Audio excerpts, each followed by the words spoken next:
Our chief Washington analyst, Robert Costa, is with us now, along with former Republican House Speaker Kevin McCarthy, to tell us more about Charlie Kirk, who he was, and his political influence. Mr. Speaker, I want to start with you because we live in this fractured media environment where half the country understood immediately the significance of what happened yesterday, maybe the biggest political assassination since Bobby Kennedy in the 60s, and the other half said, who's this guy, what, or only know him from the worst quotes that his enemies could pick about him, right?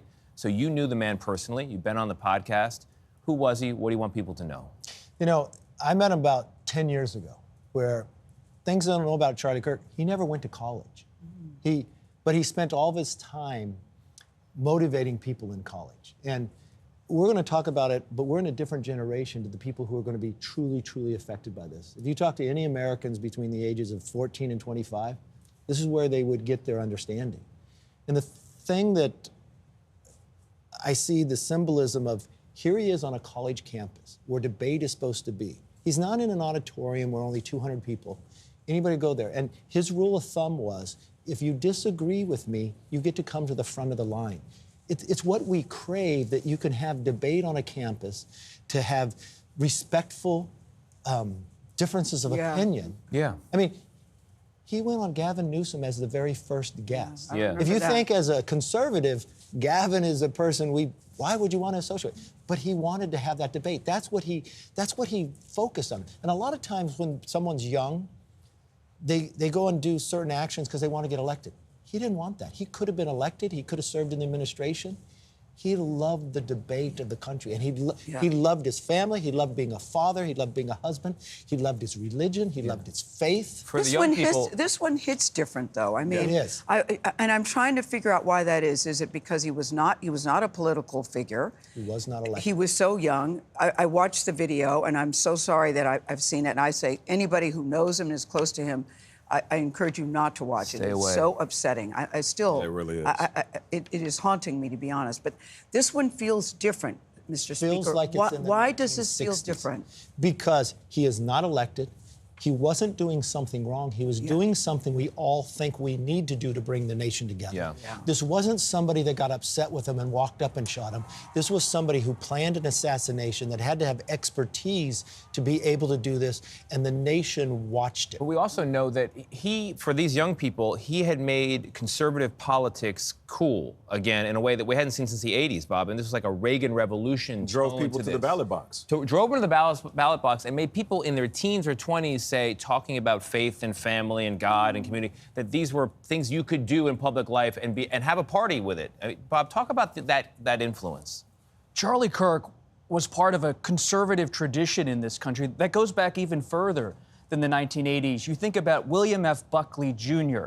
emerging as a foil of Yale University in the 1950s. So many conservatives since the middle of the 20th century have used the campus as a terrain where they can make arguments, start to make inroads politically. And Charlie Kirk was a force in American politics. He was a friend to many, including yourself, Speaker McCarthy. He was someone who was an ally of President Trump, but he was in the trenches on campus, and he was building a political movement. Yeah. He was also transforming a political movement. This was someone I covered, I knew.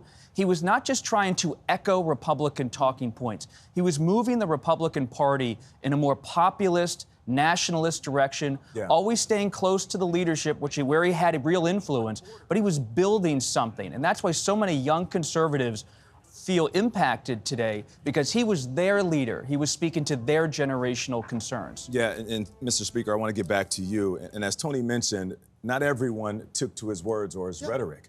You know, at times, they were offensive to specific communities. But with that said, this is not the time to focus on that. We are focused on this tragedy. Speaking of this tragedy, is this a moment for your party to reflect on political violence? Is it a moment for us to think about the responsibility of our political leaders and their voices and what it does to the masses as they get lost in misinformation or disinformation that turns in and spills into political violence? I say both parties. You know, I don't even say parties. I say a nation. Okay. And if there's a moment Even in time better. we want to look to, and I looked back and I watched this again when Robert F. Kennedy is running, and he's in Indianapolis, and he just got the news that Martin Luther King was killed. And he has to tell the crowd, because we don't have social media at that time. And it was remarkable the words he said. He said, we have to ask as a nation, who are we? And how do we want to move forward? We have watched this political attack on both sides. We watched what happened in Minnesota. We watched what happened to President Trump. We've watched this on both sides. This is not a question about parties. This is a question about nations. We cannot normalize this, but Charlie was not elected.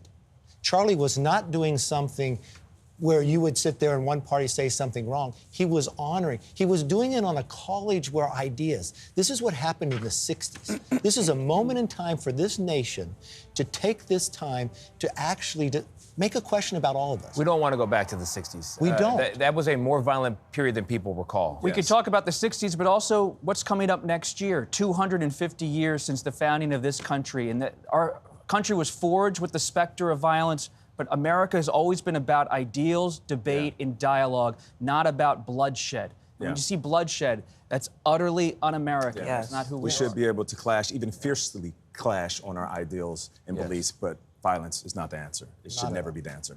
Kevin McCarthy, Bob Costa, thank you so much for joining us.